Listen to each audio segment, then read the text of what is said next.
Have you heard about what's going on with Jeffrey Loria, owner of the Florida Marlins, and his 3 or 4 day? Well, the people are down there are mad because he blew the team up and dismantled them after he promised them that he wouldn't do that. And he's saying that he didn't dismantle the team, but, you know, it wasn't like he broke up the 27 Yankees. It was he broke up a losing ball club. A team that was very disappointing. Which I thought that comment was funny. But in the same respect, when you have no people coming to your brand new stadium, I understand where taxpayers are like, what the F? Well, can I make you laugh a little bit more? Probably not. At this but you man. could try. Did you hear his quote from yesterday? Which one was that? Saying that we have put together some championship caliber players. We're going to field an excellent team in the next 2 or 3 years that you're going to be proud of. No, they won't. I found that humorous. Unless he goes out and buys a whole bunch more players, and which he could very well do. It seems to be the Marlins' MO, is they go out, they have a garbage team. They come out, they buy a bunch of players, make the playoffs, make a good run, then they blow the team up. Yeah, they did this early in the early 2000s when they won their last world. They won the won the World Series, but even before that, they did it in the 90s as well, late 90s. They did it in the early 2000s. They did it this past year as well. It seems to be a trend with these Marlins. You never know what you're going to get year to year out of them. I don't like this guy as an owner, but I guess to each his own. You know? To each his own.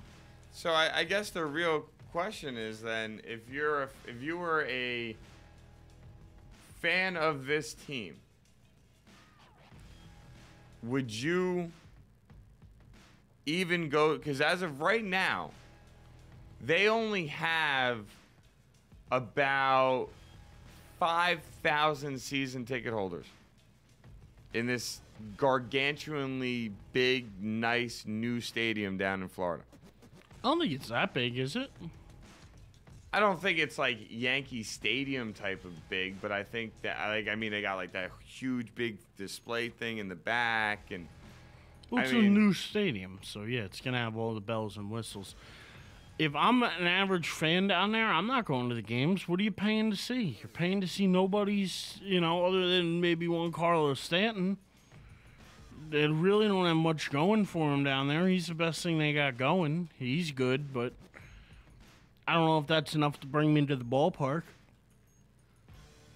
They were trying to get more of a Latin-based fan group in there to begin with. And they went away and traded away Jose Reyes and Hanley Ramirez and a lot of the Spanish guys that they had. Well, that was one thing I did pick up on. You can tell that they were trying to connect with the Latin community down there, yeah. And they instead, in turn, traded those players away for the most part. I think he's driving fans away rather than bringing them in. And if I'm going to tell you, they're going to have the lowest attendance of any team this year. And it'll probably be significant. See, that's what I'm thinking. I'm thinking that it's not just that they're not going to have fans. I get the feeling that this is going to be one of those stadiums that you go to and say to yourself, like, not even that you go to and say to yourself, but like you might see their game on TV and you're like, wow. Like, I feel like you'd probably be able to walk up to that stadium by like the third inning and just be allowed in for free. Shout out to Oberg listening to us again. Really loving you, Obi. I really appreciate it.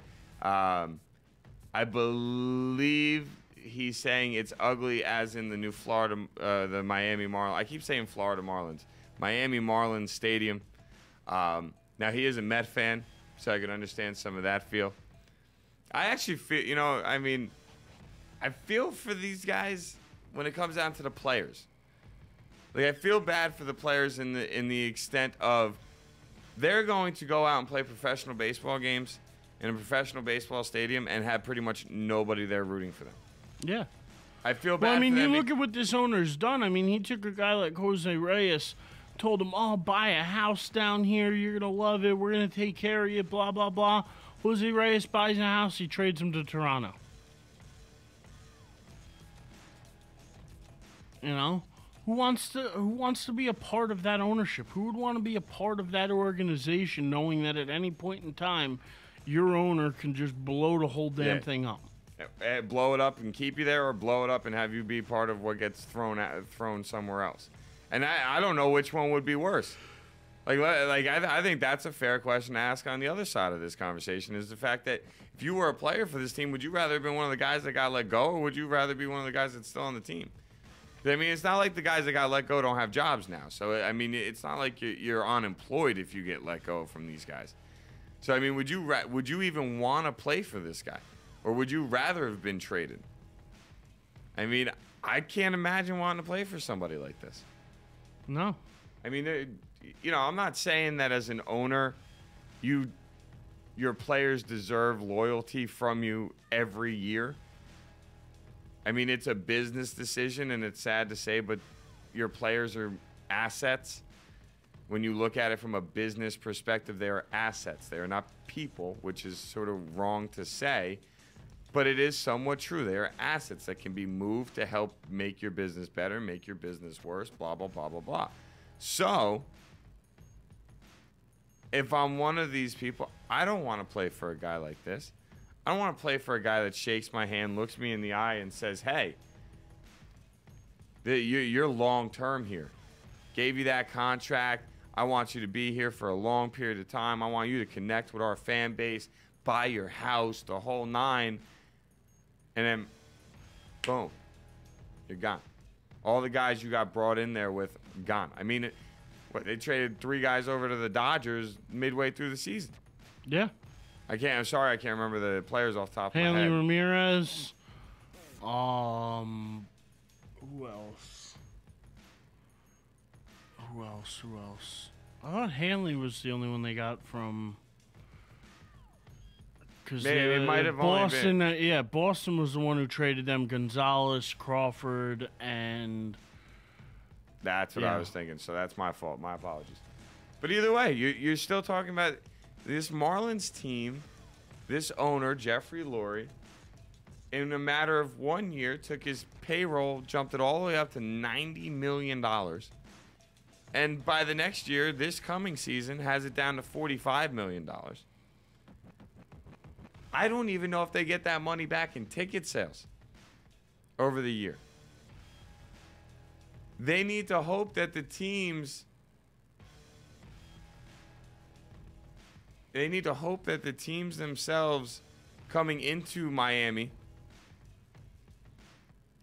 can bring fans, because that's their best shot.